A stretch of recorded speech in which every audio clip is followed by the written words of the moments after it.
ल यो खालको मकै मैले पहिलो पटक देखेँ त। दुई घोगा रहेछ, एकदम धेरै लामो।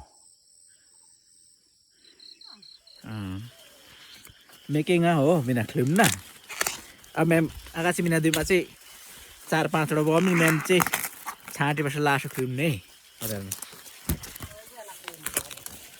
बमी नि मको यसै लाम्पी थुप्रो ल।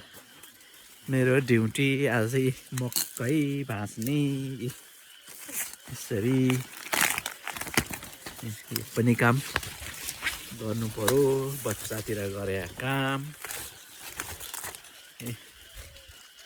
यस्तो छ मकै।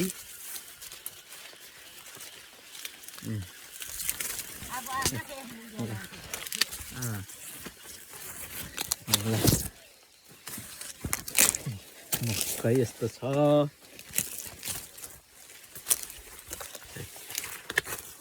यसरी यसरी भाँच्ने अनि यसरी लाउने। मकै भाँच्ने यसरी लाउने डोकोमा मकै भाँचिँदैछ। आजको ड्युटी यो बिहानको ड्युटी हो, यसरी लाउने। ल सङ्गीता के फाँडफुँड कार्यक्रम। ल आज बिहानीको मौसम यस्तो छ खेल भए नाम्दा बाहम्मला यो चाहिँ मकै जिक्सो भङ्गा।